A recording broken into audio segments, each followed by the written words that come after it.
नमस्कार, स्वागत है आपका जी बिजनेस में। मैं हूं दीपक डोभाल। वक्त हो चला है बुलेटिन का। अगले आधे घंटे में देश और दुनिया की तमाम खबरें, कोरोना के अपडेट्स और साथ ही साथ बात होगी बाजार और कारोबार की भी। तो आइए शुरू करते हैं बुलेटिन का आज का सफर।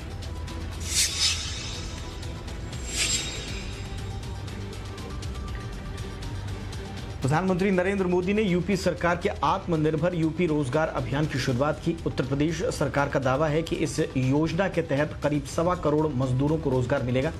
इस योजना में उन श्रमिकों को भी रोजगार मिलेगा जो दूसरे राज्यों से लौटकर यूपी आए हैं। इसके तहत 25 अलग अलग योजनाओं को एक जगह समाहित किया गया है ताकि मजदूरों को काम उपलब्ध कराया जा सके।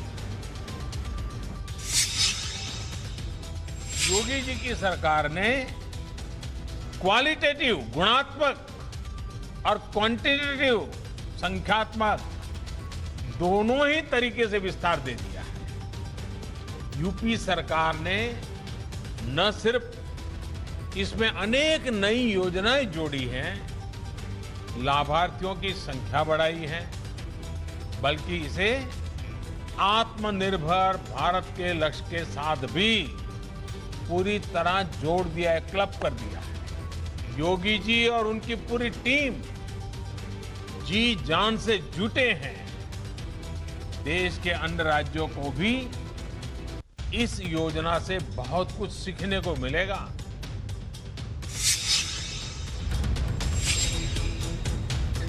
बीजेपी अध्यक्ष जेपी नड्डा ने कांग्रेस पर बेहद गंभीर आरोप लगाया है। जेपी नड्डा ने ट्वीट किया कि भारत के लोगों ने अपने खून पसीने की कमाई PMNRF में दान की, और यानी कि prime minister national relief fund. उन्होंने कहा कि कांग्रेस दान की गई धनराशि को एक परिवार के फाउंडेशन में डाइवर्ट कर देती थी और लोगों के साथ धोखा करती थी। नड्डा ने कहा कि यूपीए सरकार में लोग राजीव गांधी फाउंडेशन में दान करते थे, जिसके अध्यक्ष सोनिया गांधी थी। इससे पहले उन्होंने आरोप लगाया था कि इस फाउंडेशन में चीन ने इसमें पैसे डाले थे।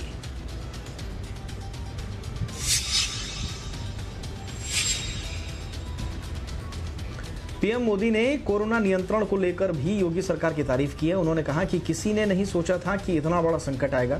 पीएम मोदी ने कहा कि कोरोना की अभी कोई दवाई नहीं बनी है, इसलिए 2 गज की दूरी और मुंह ढककर रखना ही इसका इलाज है।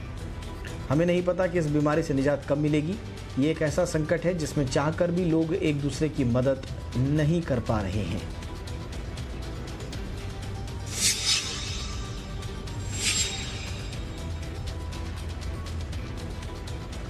कांग्रेस नेता राहुल गांधी ने एक बार फिर प्रधानमंत्री नरेंद्र मोदी पर चीन विवाद को लेकर निशाना साधा है। राहुल गांधी ने कहा कि पीएम बिना डरे बिना घबराए सच बताएं कि चीन ने जमीन ली है और हम कार्रवाई करने जा रहे हैं। राहुल ने कहा कि पूरा देश आपके साथ खड़ा है।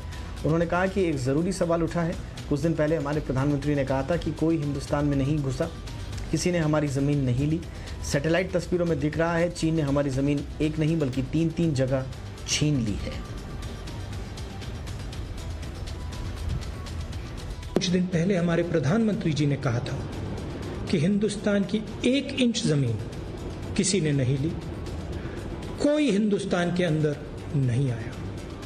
मगर सुनने को मिल रहा है, लोग कह रहे हैं, सैटेलाइट फोटोग्राफ्स में दिखाई दे रहा है, लद्दाख की जनता कह रही है, आर्मी के रिटायर्ड जनरल्स कह रहे हैं कि चाइना ने हमारी जमीन छीनी है।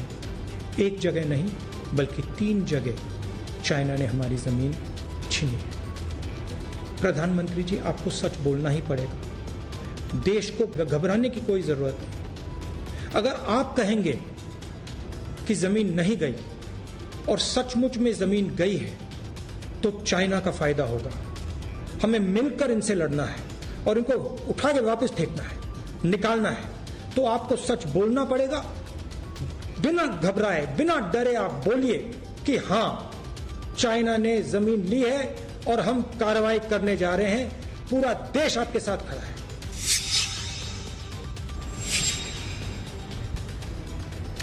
शिवसेना का कहना है कि पीएम मोदी बिहार चुनाव के लिए गलवान घाटी में सैनिकों की ओर से दिखाई गई वीरता का इस्तेमाल कर रहे हैं। अपने मुखपत्र सामना में शिवसेना ने लिखा कि देश जब सीमा पर संकट का सामना कर रहा था तो क्या महार, मराठा, राजपूत, सिख, गोरखा, डोगरा रेजिमेंट सीमाओं पर बेकार बैठकर तंबाकू जमा रहे थे।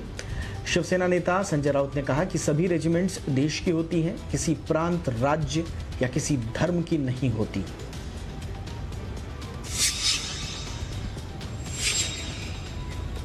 देश में चीनी सामानों का बहिष्कार जोर पकड़ रहा है। इस बीच वित्त मंत्री निर्मला सीतारमण ने कहा है कि देश की तरक्की के लिए अगर किसी देश से आयात किया जाता है तो इसमें कुछ भी गलत नहीं है।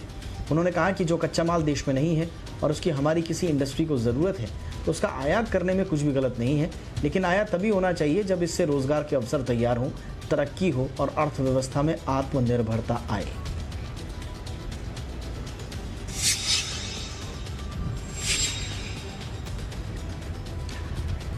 सीबीएसई आईसीएसई बोर्ड की 10वीं और 12वीं के नतीजे 15 जुलाई तक आ सकते हैं। आज सुप्रीम कोर्ट में दोनों बोर्ड्स ने ये बताया है। 10वीं और 12वीं के छात्र जिन्होंने परीक्षा पूरी कर ली है उनका सामान्य रूप से रिजल्ट आएगा। जिन छात्रों ने 3 से ज़्यादा पेपर दिए हैं, बाकी पेपर के लिए सर्वश्रेष्ठ 3 विषयों के औसत पर अंक दिए जाएंगे। मार्किंग और बाद की परीक्षा को लेकर दोनों बोर्ड्स अपने अपने नोटिफिकेशन जारी करेंगे। सुप्रीम कोर्ट के अलावा किसी भी हाई कोर्ट में इस मामले पर सुनवाई नहीं होगी।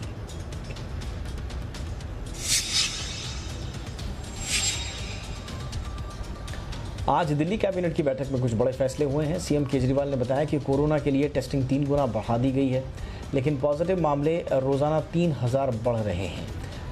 लेकिन जितने लोगों को कोरोना हो रहा है वो हल्का है। 29 मरीजों पर प्लाज्मा थेरेपी का इस्तेमाल किया गया, जो ठीक है। अब हमें 200 मरीजों का इलाज प्लाज्मा थेरेपी से करने की इजाज़त मिली है। प्लाज्मा थेरेपी से मौत के मामले आधे हो गए हैं।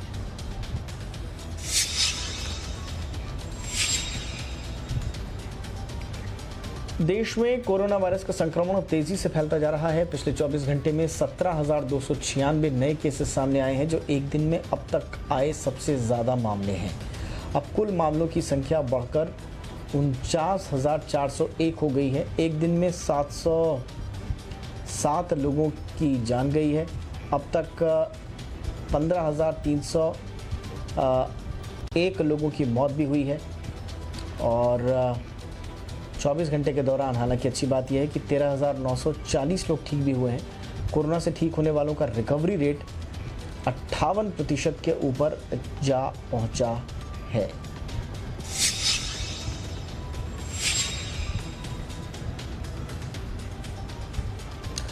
कानपुर शेल्टर होम मामला तूल पकड़ता जा रहा है। यूपी बाल संरक्षण आयोग ने कांग्रेस महासचिव प्रियंका गांधी वाड्रा को नोटिस भेजा था। अब प्रियंका गांधी ने इसका जवाब दिया है। उन्होंने कहा कि जो भी कार्रवाई करना चाहते हैं बेशक करें। प्रियंका ने कहा कि वो सच्चाई सामने रखती रहेंगी। उन्होंने कहा कि वो इंदिरा गांधी की पोती हैं, कुछ विपक्ष के नेताओं की तरह भाजपा की प्रवक्ता नहीं है।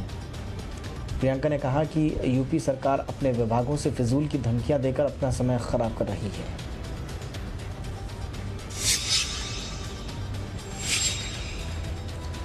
बात बाजार और कारोबार की कर लेते हैं। भारतीय शेयर बाजार के लिए जुलाई सीरीज की शानदार शुरुआत हुई है। 2 दिन की गिरावट के बाद आज सेंसेक्स 329 अंक और निफ्टी 94 अंक चढ़कर बंद हुए। सेंसेक्स एक बार फिर 35,000 के स्तर के ऊपर बंद हुआ है। एफएमसीजी और फार्मा को छोड़कर बाकी इंडेक्स हरे निशान में बंद हुए। मिड कैप और स्मॉल कैप इंडेक्स भी हल्की तेजी पर बंद हुए हैं। बीपीसीएल, इन्फोसिस, टीसीएस, आईओसी ने बाजार को ऊपर खींचा। भारतीय इंफ्राटेल, बजाज फाइनेंस और आईटीसी में गिरावट देखने को मिली है।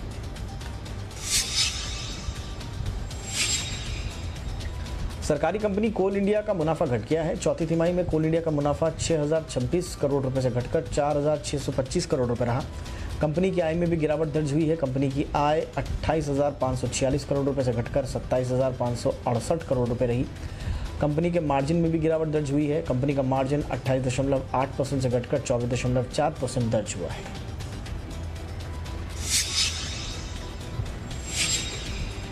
नेशनल एल्यूमिनियम कंपनी लिमिटेड यानी नाल्को के नतीजे उम्मीद से अच्छे रहे हैं। कंपनी का मुनाफा 233 करोड़ रुपए से घटकर 102 करोड़ रुपए रहा, जबकि अनुमान था कि मुनाफा गिरकर 21.6 करोड़ रुपए हो जाएगा। कंपनी की आय 2,766 करोड़ रुपए से घटकर 1,936 करोड़ रुपए आ गई है। कंपनी के मार्जिन में भी कमी आई है। कंपनी का मार्जिन 18.7% से गिरकर 10.7% रह गया है।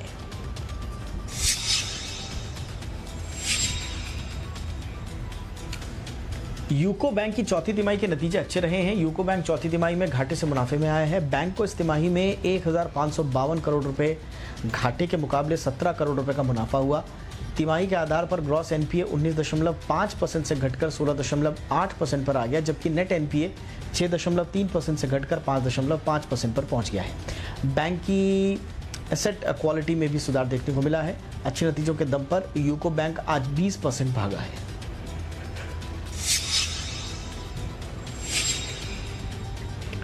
और रुपए में आज भारी उतार चढ़ाव के साथ कारोबार हुआ। अंत में रुपया अपनी करीब सारी बढ़त गंवाते हुए फ्लैट 75.64 के स्तर पर बंद हुआ। डॉलर के मुकाबले रुपए ने आज 75.43 का उच्चतम स्तर छुआ तो 75.65 का निचला स्तर भी छुआ। पूरे हफ्ते की बात करें तो डॉलर के मुकाबले रुपया 55 पैसे मजबूत हुआ है।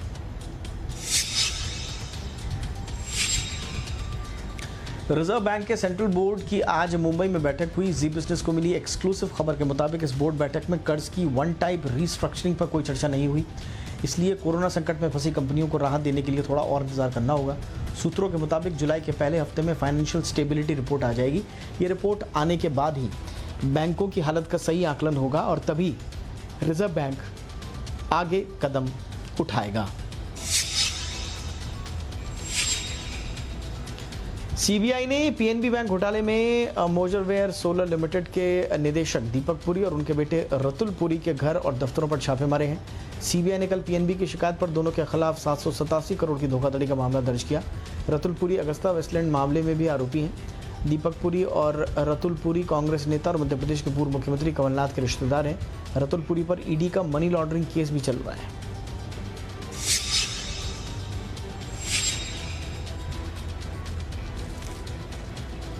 बजाज ऑटो के औरंगाबाद प्लांट को एक बार फिर से बंद कर दिया गया है। खबरों के मुताबिक यहां 79 लोग कोरोना संक्रमित मिले हैं। इसके बाद प्लांट को शनिवार और रविवार को बंद करने का फैसला लिया गया।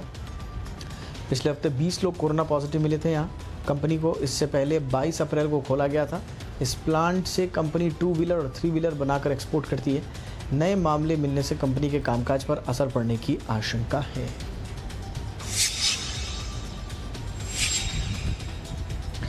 पराठा के बाद अब रेडी टू ईट पॉपकॉर्न पर 18% जीएसटी चुकाना होगा। Authority of advance ruling AAR की गुजरात बेंच ने यह आदेश दिया है। गुजरात बेंच ने कहा कि रेडी टू ईट पॉपकॉर्न को बनाने के लिए मक्के के दानों को गर्म करके उसमें नमक जैसे दूसरी सामग्रियां मिलाई जाती हैं, लिहाजा इस पर 18% जीएसटी लगेगा। इससे पहले एएआर की कर्नाटक पीठ ने पराठे पर 18% जीएसटी लगाने का फैसला किया था।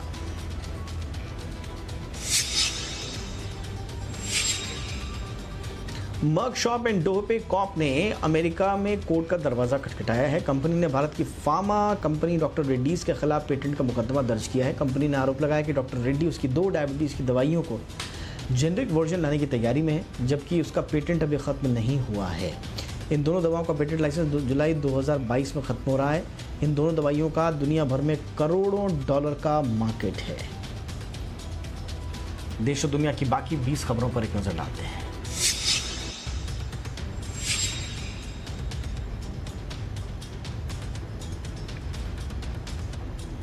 महाराष्ट्र में 28 जून से सैलून और ब्यूटी पार्लर खुल जाएंगे, लेकिन ये सेवाएं कड़ी शर्तों के साथ शुरू होंगी। इसके लिए दिशा निर्देश जारी किए गए हैं, जिसके मुताबिक ग्राहकों की संख्या तय होगी। ग्राहकों को पहले अपॉइंटमेंट लेना होगा। कटिंग, हेयर डाई, वैक्सिंग जो हैं उनकी सेवाएं सीमित होंगी। दुकानदारों को ग्लव्स, एप्रन, मास्क पहनना ज़रूरी होगा। हर इस्तेमाल के बाद चीज़ों को सैनिटाइज करना बेहद ज़रूरी होगा।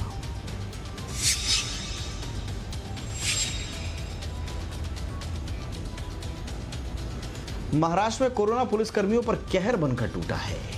पिछले 24 घंटे में महाराष्ट्र में 190 पुलिसकर्मी कोरोना पॉजिटिव पाए गए हैं और 3 लोगों की कोरोना के चलते मौत हो गई। यहां कोरोना के चलते अब तक 57 पुलिसकर्मियों की मौत हो चुकी है। 3444 पुलिसकर्मी ठीक होकर अपने घर लौटे हैं। महाराष्ट्र पुलिस के मुताबिक राज्य में संक्रमित पुलिसकर्मियों की संख्या अब बढ़कर 4516 तक पहुंच चुकी है।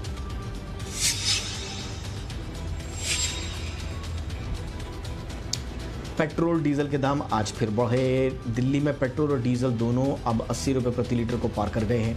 आज पेट्रोल की कीमत में 21 पैसे प्रति लीटर की बढ़ोतरी की है। डीजल की कीमतों में 17 पैसे प्रति लीटर की बढ़ोतरी हुई है। ये लगातार 20वां दिन है जब तेल के दाम बढ़ाए गए। पिछले 20 दिनों की बढ़ोतरी के बाद डीजल 10 रुपये 80 पैसे और पेट्रोल 8 रुपये 87 पैसे महंगा हो चुका है।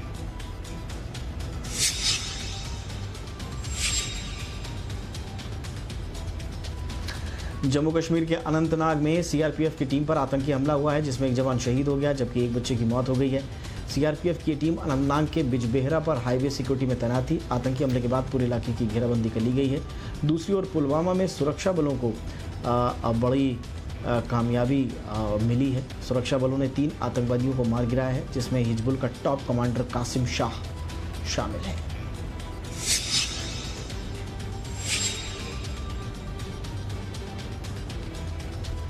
सोनीपत जिले में कुंडली गाजियाबाद पलवल एक्सप्रेस वे पर आज हड़कंप मच गया। आज एक्सप्रेस वे पर वायुसेना के हेलीकॉप्टर की इमरजेंसी लैंडिंग हुई। खबर है कि तकनीकी खराबी की वजह से वायुसेना के विमान की एक्सप्रेस वे पर इमरजेंसी लैंडिंग करानी पड़ी। हेलीकॉप्टर को सड़क पर उतरते देख सभी गाड़ियां रुक गई। पायलट ने हेलीकॉप्टर में तकनीकी खराबी की सूचना दी। सूचना मिलते ही इंडियन एयरबेस से अधिकारी मौके पर पहुंचे और हेलीकॉप्टर को ठीक करके रवाना किया गया।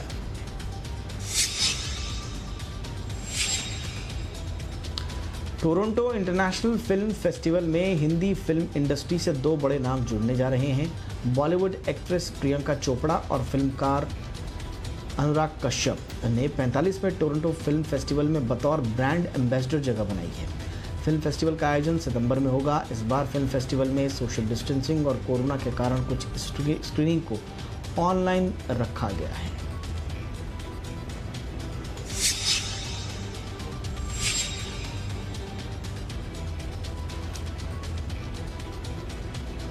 सोनू निगम पर सोना महापात्रा ने हमला बोला है। भूषण कुमार पर लगातार आरोप लगाने वाली सोनू निगम के बारे में सोना ने ट्वीट करते हुए लिखा है कि क्या किसी ने ध्यान दिया कि सोनू निगम ने मीटू के आरोपी अनु मलिक का बचाव किया था। सोना ने यह भी लिखा कि सोनू अब एक दावा कर रहे हैं कि एक और मामले में उनके पास सबूत के तौर पर एक वीडियो है। सोना अपनी बेबाकी के लिए मशहूर हैं और देखना होगा कि सोनू उनके इस हमले का जवाब कैसे देते हैं।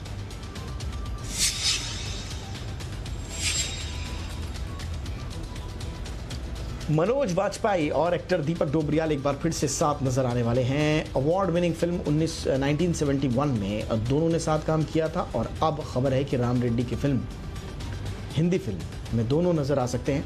राम रेड्डी इससे पहले साल 2016 में की जगह कन्नड़ भाषा में तिथि नाम से फिल्म बना चुके हैं, जिसे नेशनल अवार्ड मिलने के साथ ही कई इंटरनेशनल अवार्ड भी मिले थे। मनोज की यह फिल्म बड़े पैमाने पर उत्तराखंड में शूट होगी।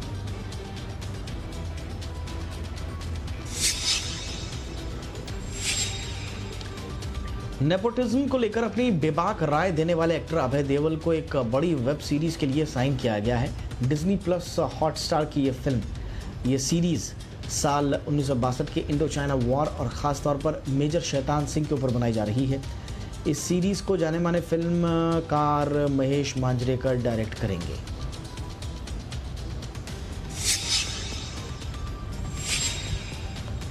बाहुबली से सबके दिलों में खास जगह बनाने वाले प्रभास की अगली फिल्म का नाम तय हो गया है। इस फिल्म का टाइटल राधे श्याम रखा गया है। कई भाषाओं में बनाई जाने वाली इस फिल्म में उनके साथ पूजा हेगड़े नजर आएंगी। जानी मानी लेखक जोड़ी हुसैन और अब्बास दलाल ने फिल्म लिखी है, जबकि राधा कृष्ण कुमार इसके डायरेक्टर हैं। फिल्म की पहली झलक जल्द सामने आने वाली है।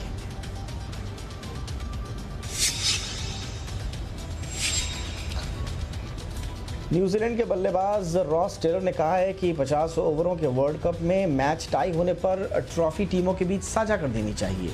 इसमें सुपर ओवर ज़रूरी नहीं है। पिछले साल इंग्लैंड और न्यूजीलैंड के बीच मैच टाई होने और उसके बाद सुपर ओवर के भी बराबर रहने पर बाउंड्री की गिनती से इंग्लैंड को विजेता घोषित किया गया था। आईसीसी के इस नियम की कड़ी आलोचना हुई थी। इसके बाद आईसीसी को नियमों में बदलाव करना पड़ा।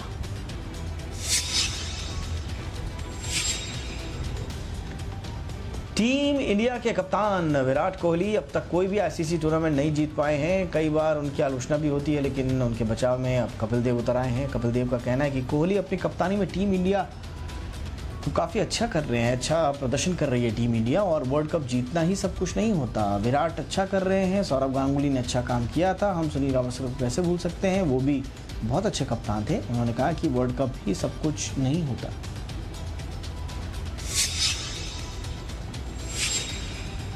सचिन तेंदुलकर ने कहा है कि 1983 का वर्ल्ड कप फाइनल उनकी जिंदगी का ऐतिहासिक पल था।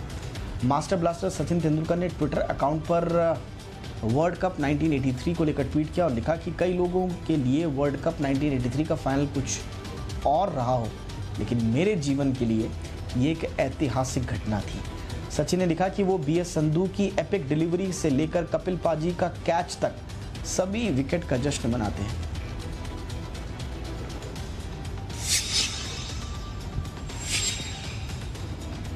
ब्राजील में 9 अगस्त से फुटबॉल चैंपियनशिप शुरू होगी। फुटबॉल क्लबों ने स्वास्थ्य विशेषज्ञों की कोरोना वायरस महामारी को लेकर दी गई कड़ी चेतावनी के बावजूद यह फैसला किया है कि फुटबॉल लीग पहले मई में शुरू होनी थी, लेकिन कोरोना के चलते इसे टाल दिया गया। ब्राजील में लगभग 12 लाख लोग कोरोना से संक्रमित हैं, जिनमें अब 55,000 से ज़्यादा लोगों की मौत भी हो चुकी है।